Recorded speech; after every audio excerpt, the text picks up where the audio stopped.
Oh, well. Okay, so basically what we're going to do now, we talked about spending the data last week.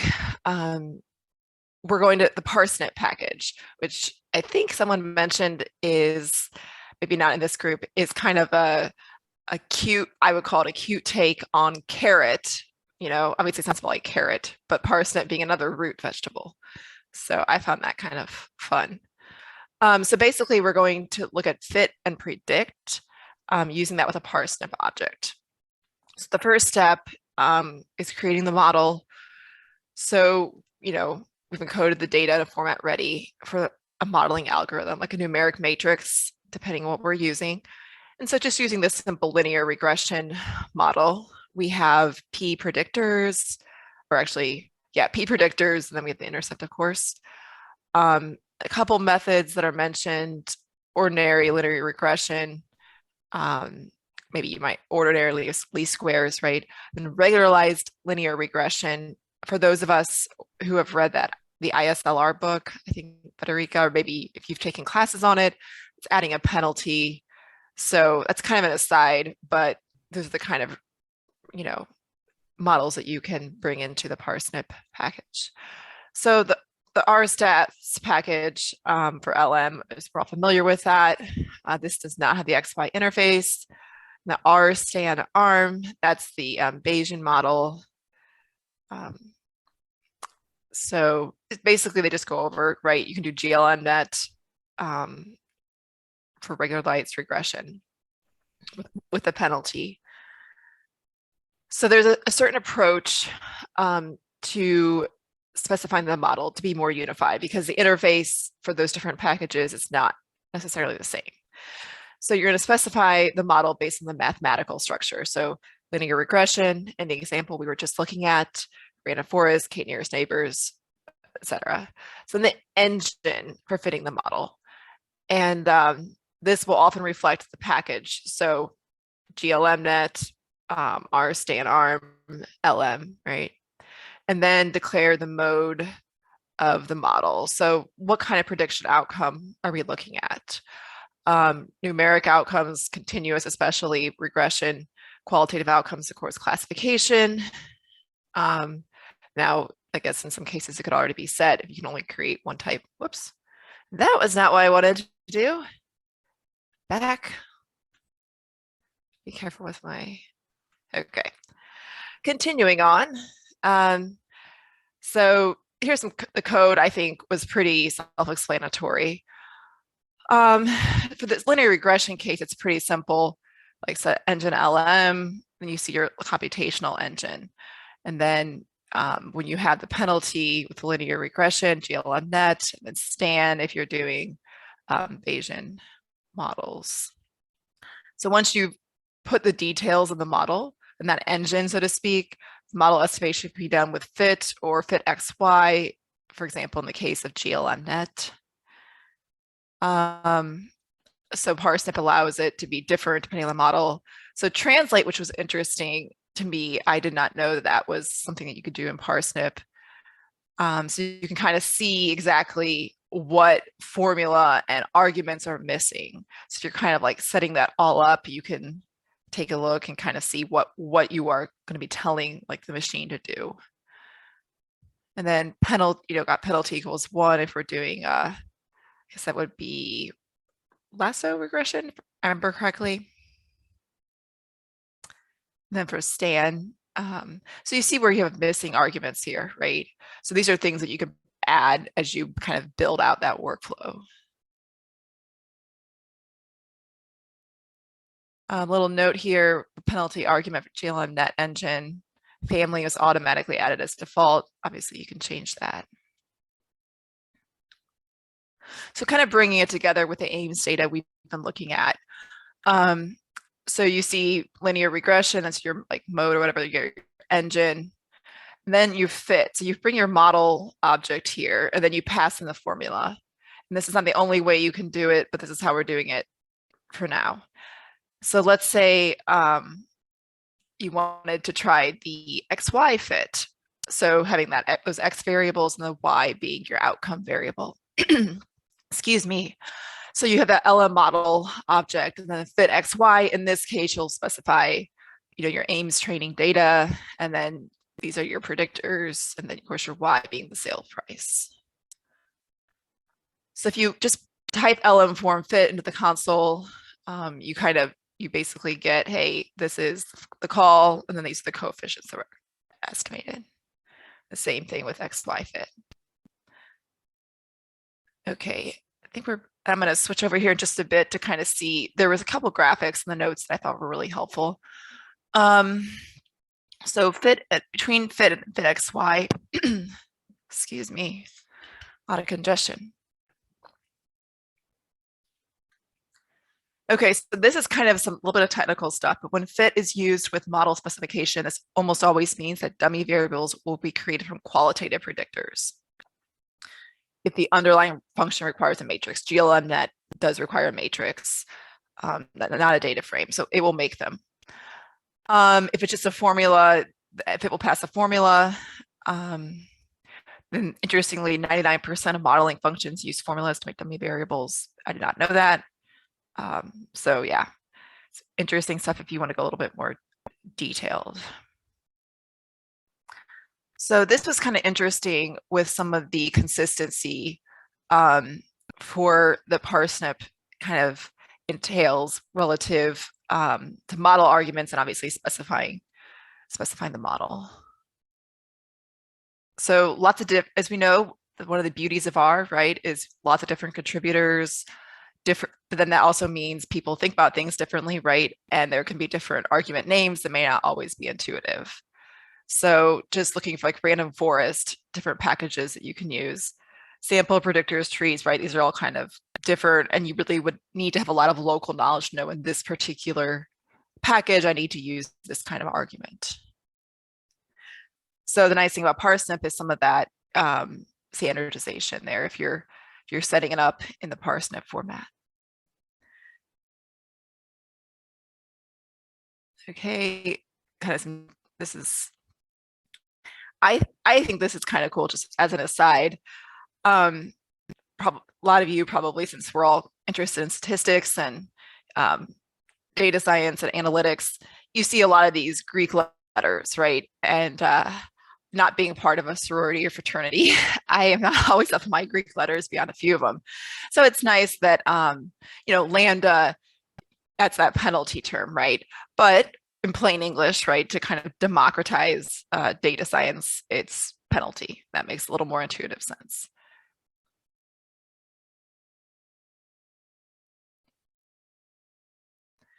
Okay. So this is a little bit more involved example than the linear regression.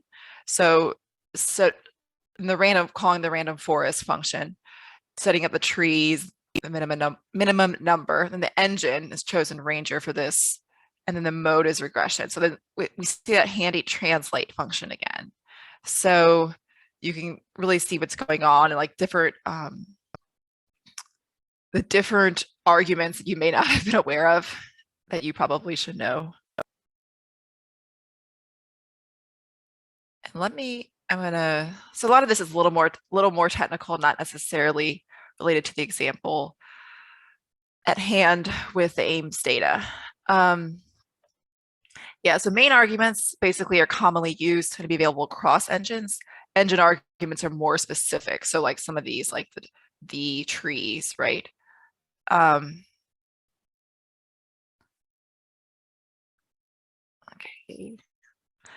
I'm going to head over to the notes because I found this to be very helpful. Okay, so this was, I think this is kind of self-explanatory, right? Also, whoever did these memes I am not a gamer despite my cool little headphones. So that's not even gaming, but I assume that's something to do with interfaces and gaming. So kind of helpful to remember some of these concepts. So this was kind of interesting to me because as I've been reading through this Tidy Models book and materials, I'm like, okay, so the engine, the workflow, like the model, like what is like, how do I think about these things? Like, I know obviously the words are different, but how do I conceptually visualize that? So using this handy car diagram here. So your vehicle bodies, like linear regression, random forest, we were just looking at, and then the engine. So obviously you have the car body and then you put that engine in. So linear, you could have, I guess, linear regression, LM, GLM net, R-part for like random forest, ranger, and then the mode, which I guess is the different, like you put in drive or reverse or whatever. So regression classification. So for example, just using like um, these bodies. So that was kind of interesting to me. Hopefully that's helpful to you. I kind of find it helpful to kind of sit with that and think about it a little bit. And maybe it made a lot more sense to all of you initially, but for me, there was a little bit of, I guess, confusion or trying to sort that out. So I think a lot of this is pretty kind of covered in the book. And I gotta laugh at whoever came up with these memes. Yeah, so Parsnip, instead of knowing entry, num trees, or num underscore trees, you just get trees. So, okay, back on over to the book. So using the model results. So you've kind of created the model and fit it. You can use it in a variety of ways. Same the model output. Okay, so extract fit engine. I'm really glad we're going through this book because I would never have necessarily thought that this would be the name of the function that we would use if I was just looking through documentation. So you could extract the fit engine, and that basically is kind of like what you might do if you just print out, the fit and you saw the coefficients right in base R. And then you can also do printing plotting. They use the variance covariance function here as an example.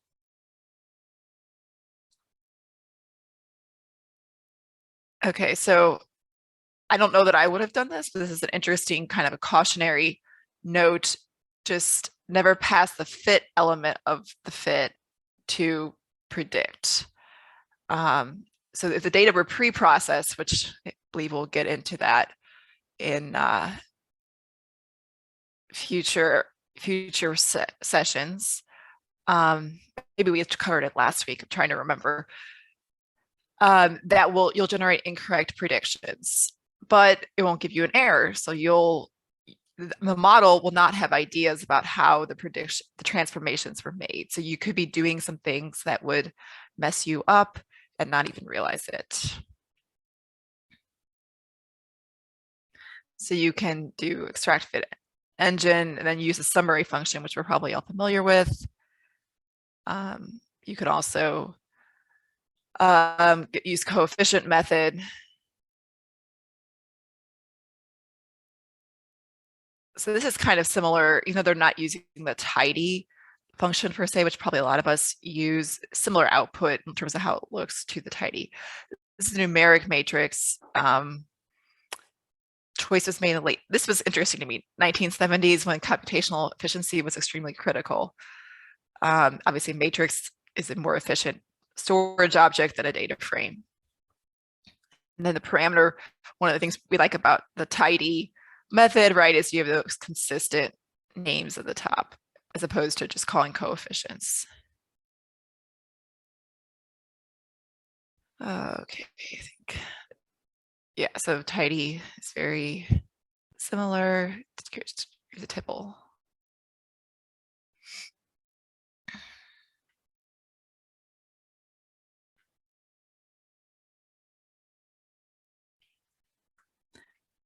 Okay, so I think this is all pretty self-explanatory. You create a nice table with knitter cable, of course. Glance, probably a lot of you guys are familiar with that. Won't spend a lot of time, so this is pretty self-explanatory.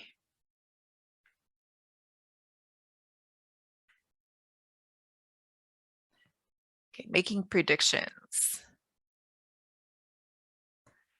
So one of the differences between Parsnip and our traditional, our modeling functions is the format of the values returned from predict.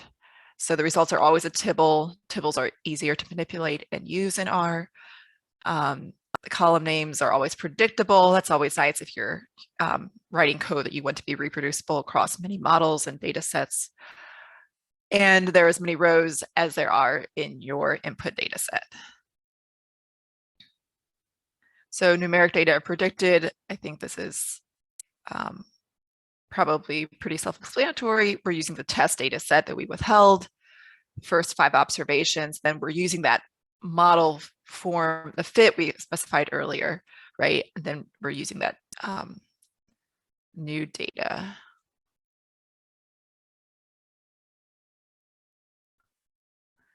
Row order prediction is always the same, makes things easy, right? Why this is a little interesting to leading dot in some of the column names. I have actually wondered this myself in regards to not just tidy models, but other things. Some tidyverse and tidy models arguments and return values contain periods. This is to protect against merging data with duplicate names. So I guess some predictors would be named pred, which maybe don't do that, I guess. I don't. There could be some confusion.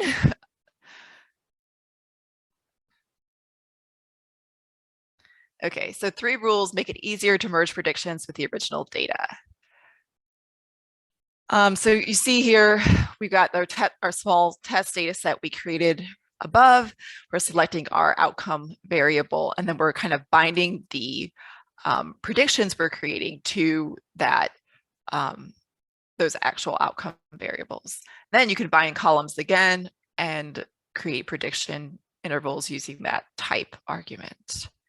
So now this is nice. You've got a nice little tibble here. You have the actual sales price. You've got the .pred prediction, and then you've got the upper and lower, the 95% prediction intervals.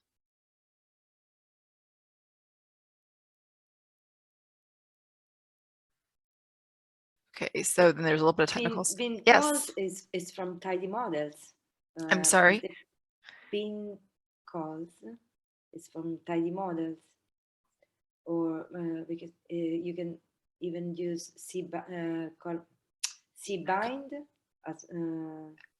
Yes, cbind is the base R. Bind calls, I think, is from the tidyverse, right? Tidyverse. I know I've used bind calls. I use a lot of tidyverse in my work for like data manipulation, and I like bind calls better. I mean, I just tend towards the tidyverse. So I guess they're kind of showing how we can pull in tidyverse packages, functions, right? So that will work really well in the workflow. Now the workflow object, that's a whole different thing, which we'll be getting to, I think, next week.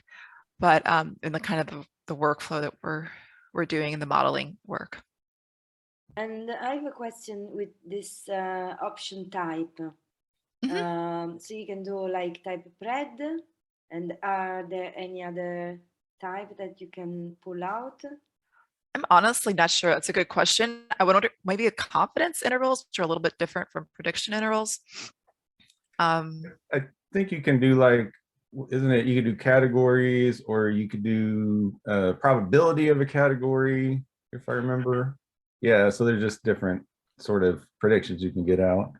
Yeah, that's true. Yeah, I have to go. I was looking at some of the tidy models website stuff earlier this week, but I did not take a look at that. Yes, with this second way, you don't make selection of just sales price column. Yeah. Oh, you mean? You don't need, for example, with this second way to bin calls, you don't need to select the sales price from the small data set. It does by itself. Okay. I'm not sure I understand what you're saying, but if we have time, you can show us what it might help. Show us what you're talking about. So there's 2 ways to extract these values. And the first way in the small data set is selected with just one column, the sales price. With it, while in the second way, you do not make any selection of, you do not make selection of the vectors of the small data set. You take the whole set, the whole data set. Here you have bin calls predict, and then the MS test small. Okay. Okay, it's all, sorry, I haven't seen the pipes here, the pipes there at the end. So I thought that was, that they weren't connected. So there's a pipe. So this is a further addition of with type predint.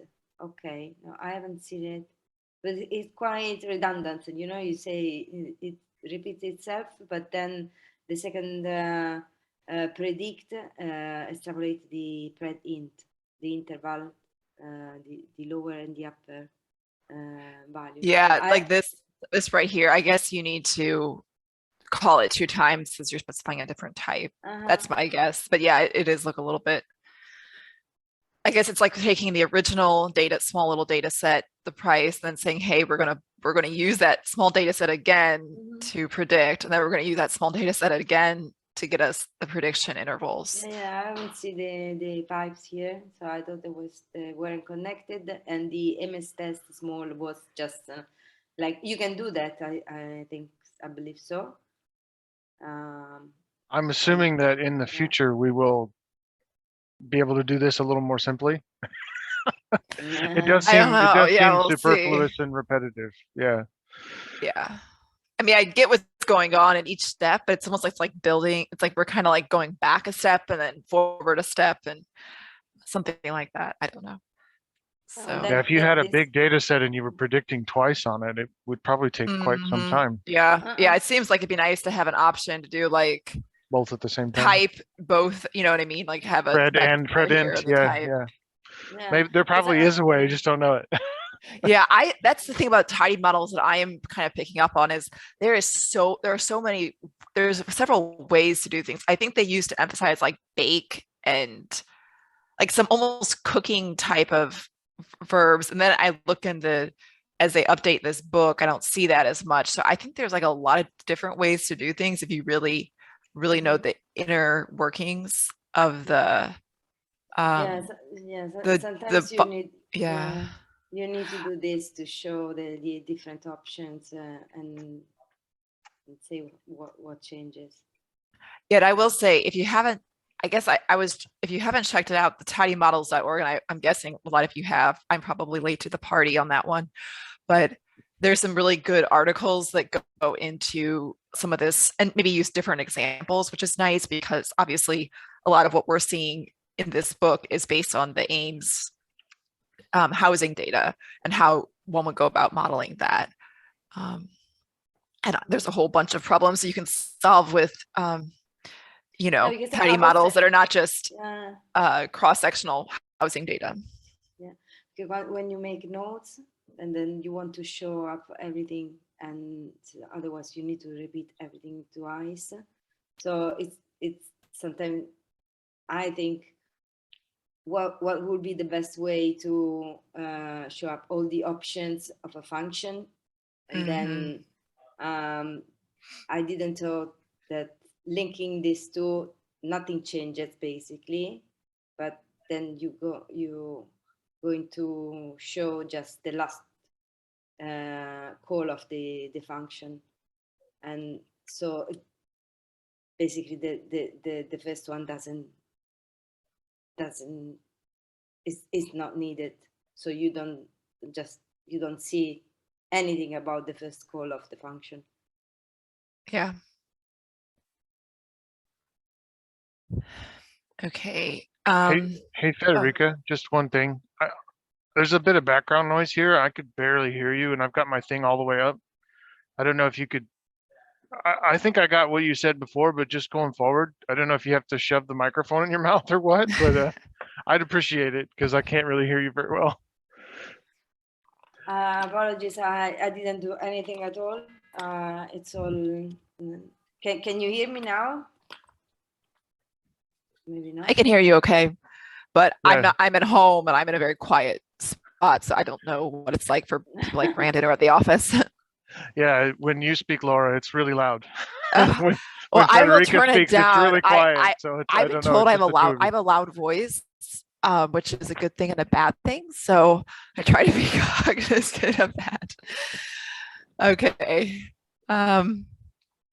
Yeah, so I think, let's see, we're about 9 o'clock, so moving on. Anybody have any other comments about this before we want to move on? Okay, so they kind of just go into a little bit about how, again, there's different types of objects that are returned based on different packages. And one of the benefits, right, of tidy models, I think we're kind of hearing this over and over, and it's true, is that the standardization of what is returned. Yeah.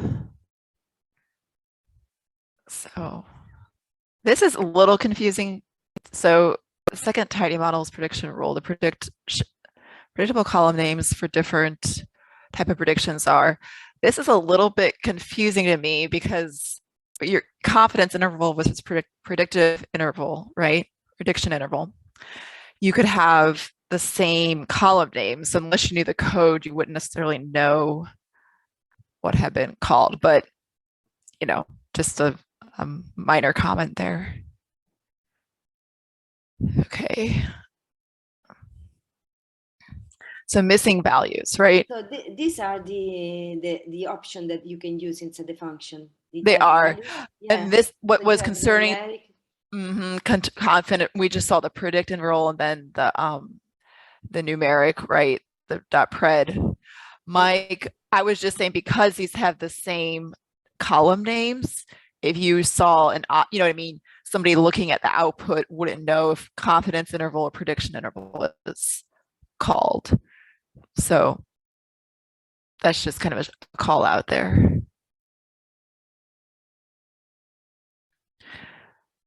Okay, so they kind of go a little bit more into the decision tree.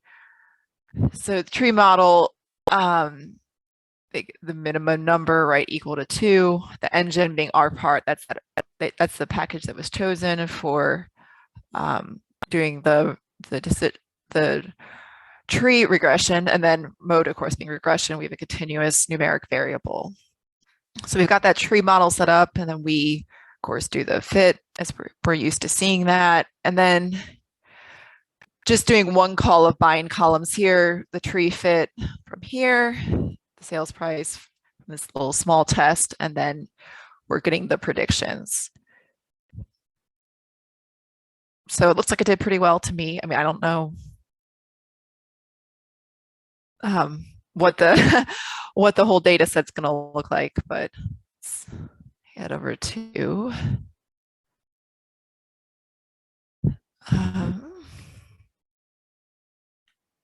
see if yes, I think a lot of this is just a good summary of what we just covered. The buying columns. What a nice little table here with the cable. So yeah, it looks like the previous cohorts just kind of pulled out those two things. Sorry if I interrupt again. I don't. Why this is so done twice again? Yeah, this is exactly the same code. Twice. Yeah, you need to do, if you're going to get the prediction interval or the confidence interval and the prediction, you got to call buying columns twice. Maybe not. There might be other ways to do it, but the way they're showing us is calling buying calls twice. Because so otherwise, the second predict call, the second call of the predict function with the type predint will release just the intervals. Yeah, so we're not the prediction. So we're basically doing like sort of yes, yeah. So we're kind of doing like building this tibble kind of as we go. So first we select the sales price, that's one column, and then we bind this column, And then to this object, we pass this call. So then we bind, which Uh-huh. returns this. So it's kind of, I guess it's like going from like left to right, binding the columns. Uh-huh. So yeah. Okay, Parsnip adjacent packages. So this is kind of cool, is how you can pull into using the Parsnip workflow or the specification. You can pull in packages that are not that have a definition, but maybe are not included in the interface. So they mentioned the scrim package, oh gosh, which I have not used. Some of you may have used, and then this add-in, which I checked my RStudio IDE, and after I installed Tidy Models, it does appear. So it's kind of cool. Because sometimes building these Parsnip workflows here can be, there's a lot of moving parts, at least for me. Maybe for you all, it's not that way. But you can kind of go here. You can say, okay, I'm doing a regression model, right? Maybe you're going to tag any parameters for tuning. These are the different types that you can choose from different functions from different packages, right? Match on a regular expression to narrow it down. Laura, if you'd mind if I jump in real quick. Sure. So that Parsnip add-in, the one question I had for the team, and maybe I need to use it a little bit more to comprehend what's going on. It's great that it auto-populates the code block that would be required to run that particular command. I always have difficulty comprehending what I need to populate in that syntax that is created. No, so I like a that's skeleton. what I'm thinking too. It's like Okay, it feels like there's a lot of different ways that you can use tidy models. Like you can use a workflow object, you can use just like a parsnip and then use fit. And I'm still kind of getting my hand on that. So yeah, I have not used this, to be honest. So I don't know how useful it actually is in real practice.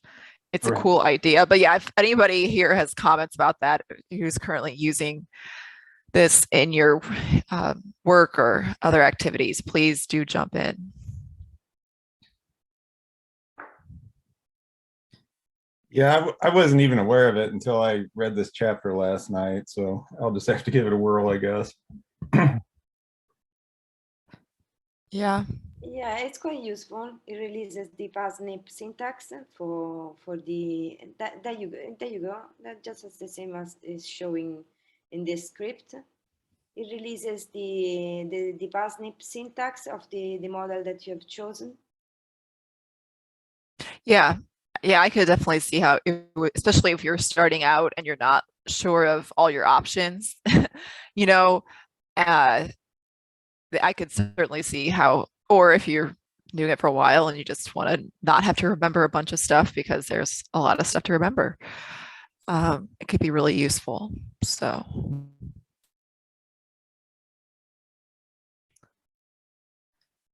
Okay. Chapter summary. So we introduced the Parsnip package. So this is kind of a nice little bringing all the code together that we've seen so far, including chapter 5 code with the training and testing data, right? So if you remember from last week, stratified on price, 80% is in the training, 20% is in the testing. And then for all that discussion, we're going to go with the linear model, linear reg, set engine LM. Obviously, they've shown how if we decided to do random forest, right, we could have other models that we would specify. So I think, as we've discussed before, for linear regression, perhaps the tidy models workflow seems a bit overkill, but it does become useful when we're going into a lot more in-depth or models with a lot of parameters or obviously tuning that we want to do. So yeah, and then the reference, just as a side note for those of us who are in or have been in the ISLR cohorts, these are I think two of these people are the authors, Tip Shirani and Hasty, of ISLR. And so the GLMnet package is something they created, and I actually have not read this paper, although it sounds pretty interesting. So any comments or questions? Corrections?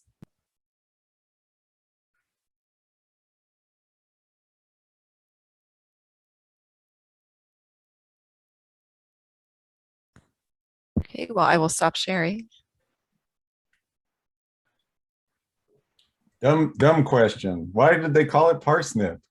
Well, I think you might have joined just a little bit late, Stephen, because oh, okay. Yeah, I wasn't. No, but I was talking. I read this okay. somewhere, and Yeah, yeah. it was a while back.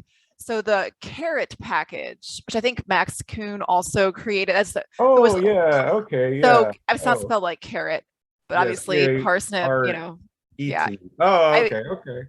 I guess the punny Yeah. part of me, the part that appreciates a good dad joke, kind of. Okay, Likes it's that. kind of dad I like it. It's pretty dad jokey. All right, cool. Thanks for yeah explaining. Yeah. On another cohort, Steve, John had went down the rabbit hole of kind of where all of these tidyverse related or tidy models related packages came from, and there's another one that is recipe. So the idea of doing all of this is literally you're baking a cake or baking something, and you know what the end result is, but you don't know the ingredients that you need to put into it. So therefore, you have to figure out the different types of ingredients. The concept on everything surrounding this tidy models concept is this baking a cake concept. So the vegetables of parsnip and carrot and all those other points, maybe making a stew, I suppose. So is it like carrot cake? related, Maybe we could bring it all together. It's a carrot tidy models, the ultimate carrot cake.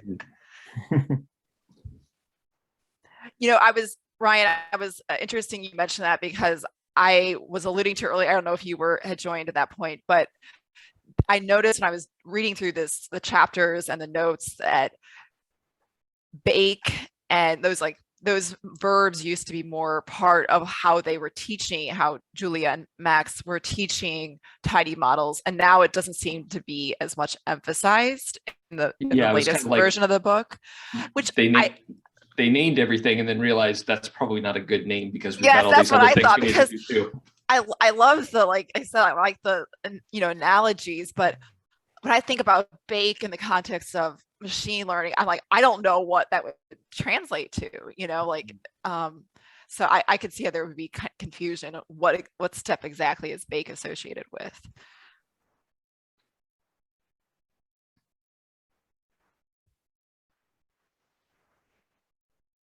But it's nice to think that you are making a recipe, so you're cooking something and then you bake it. You're like pre-processing and then like making a recipe with the step function, and then you bake everything to release I like it. Yeah, it's a good analogy, because like you have to have a recipe and then you bring the ingredients to bear, which would be like your data. You're maybe pre-processing analogous to chopping the vegetables or something. I don't know. I'm sure we could take this analogy perhaps farther than the authors intended, but yeah. There's other analogies of this kind using bake, and so I think something started from there, and then really maybe linked with the use of a recipe, because it's used for baking. I'm looking forward to kind of understanding in future weeks, like as other folks present, like I was looking ahead at chapter 8, chapter 7, and like the work when they bring in the workflow. So like in my mind, I'm trying to figure out, okay, how to organize, like this is like the engine, and we have the workflow, we have the model, and that works into the workflow. And I know there is like a cohesive unifying theory. Obviously a lot of work has gone into creating these packages, right? But it's still not quite second nature to me in the way that like the tidyverse, you know what I mean? There's a lot of stuff that just like, oh, I'm going to do this. I use this function, or like, this is the process I follow, kind of thing. Yeah, I agree. That was like my biggest question for this. I was like, how do I know whether to use Ranger or whether to use another package? Like, are they different? Maybe I have to run them all and see, like, maybe they actually all output the same work, especially like if everything can be used in the same format. Like how do you pick and choose? But I think I have next chapter, so hopefully I can answer that next week. I don't know if someone can illuminate us with some personal experience, but there's a main differentiation within regression and classification, and with the use of qualitative and quantitative type of data that put you like a sort of light in deciding which group is the one that you will need with your data. But there's more to know about. I'm sure there's more experts view, maybe from Laura or I don't know, Brandon, someone else's. But it's sometimes you need to try when you divided them within these two groups. If you have data that are qualitative or quantitative, and then you are making a regression or classification, these main two branches put you on a side or on the other, and then when you have chosen a side, there's a list of models that you can choose from still. So at that point, you can try them all somehow, sometimes, or there's some code to follow for choosing this, but it's not the book doesn't mention that much. You need to look at like the statistical learning, the introduction to statistical learning mentioned something maybe, and then other books. There's the guide email, I believe. I don't know how to pronounce his last name, but I think he's now an RStudio employee is what I heard, but he wrote, I found it to be a helpful guide in going through the labs. If you're interested in ISLR and basically doing it, because a lot of the ISLR is the base R way, but he shows a tidy models way. And honestly, I would not know how to do the stuff he's doing unless it was like, here's how you do it, you know, but the explanations are clear. And there's definitely some overlap between what he goes over there and what we're learning here. Let me see if I can put that link in the chat real quick. You're referring to the ISLR Solutions Manual? It's the lab email that felt, yeah. I think you shared it, Ryan, a while back, and it's on one of the links in our ISLR channel. Okay, I can go look at that real quick. I'm gonna post that here real quick. That was the professor from California, I believe, right? German name. Yes. Okay. Yep. If it felt, yeah, I'm probably totally butchering that name, so apologies if anyone speaks German. Well, and I don't know if anybody follows Twitter quite often or not, but yesterday there was a post from the author of Regression and Other Stories, the ROS. They posted a link to both the labs and also the document, and it's intended to be used for learning purposes only, not to be distributed. What do you call it? When you copy text out of it, you're plagiarizing. You don't plagiarize the book. It's still intended that a user would purchase the document, but it does make the ROS book available. And I guess there's a really strong pull in the statistical world to also read that document as well. Let's see if I can find that. That's very interesting. I was part of that book club, so I'll have to track that down. Good. Okay. Yeah, I do kind of hop on and off Twitter, but yeah, there's just you miss a lot if you're not following people. So thanks. It's a little bit of a cesspool. You gotta find the right. Bit, yeah. You can wander into the cesspool really quickly. The world you create, who you follow will. Yeah. True. But anyway. 50% Wordle results for me lately. Yeah. Originally for me, it was just people making weird jokes all the time, but then yeah, I added Early days of the statistics internet, people or right? whatever. Yeah, early days. Weird Twitter, the old days. Statistical memes. Yeah. Yeah.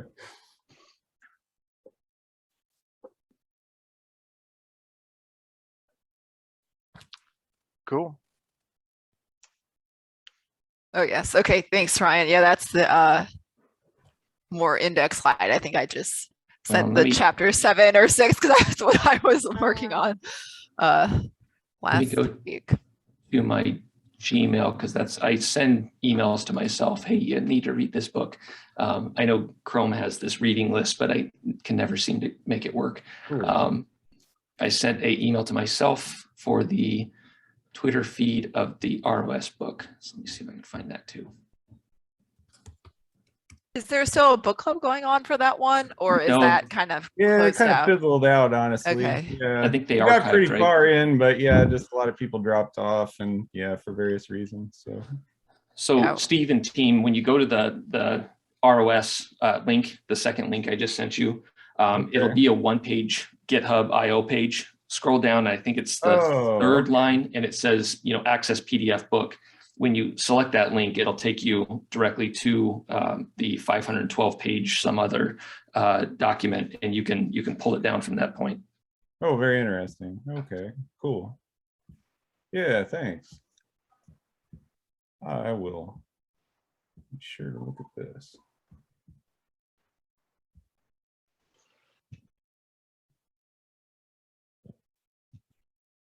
In relation to a lot of our textbooks in statistical modeling or a lot of our data analytics type process, they are college textbooks. And so I've got this, I don't know, hunch that I have in the back of my head that says, if this course is actively being given at a college or a university at some location, and a college student finds out that there's the R4DS Book Club that's also referring the same book and has all of this media that we've generated, is it compromising the intellectual property, or is it compromising the academic integrity of that student and learning that class?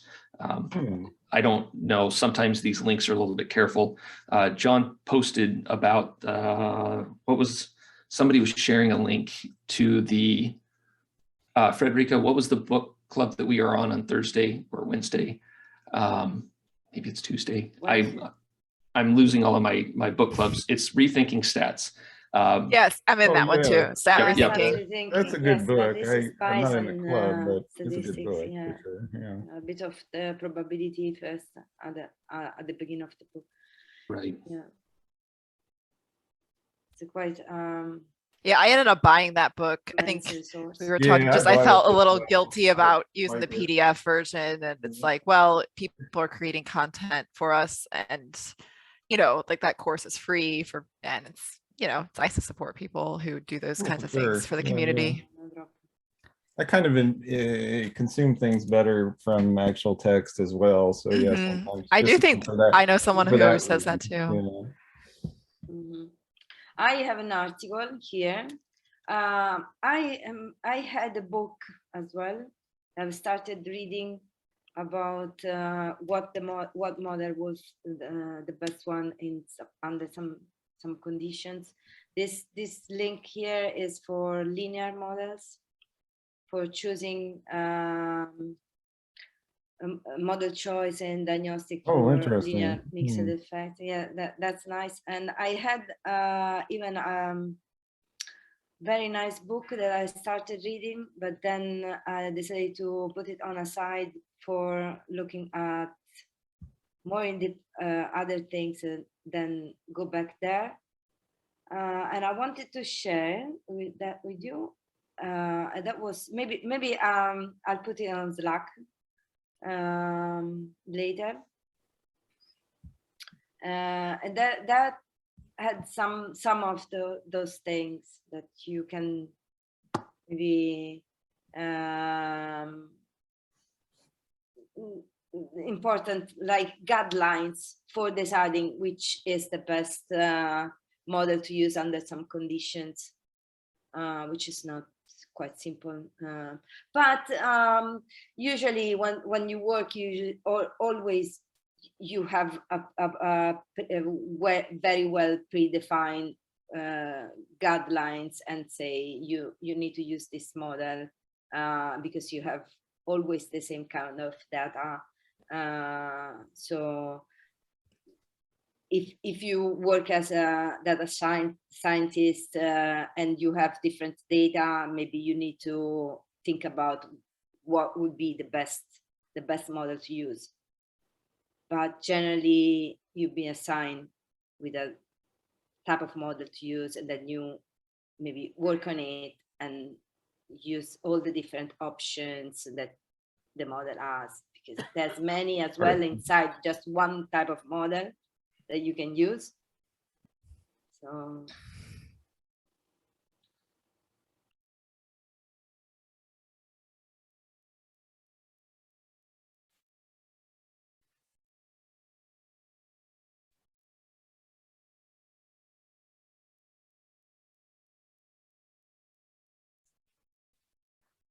Federica, I think you're on mute. I'm muted. Any other personal experience to share, maybe?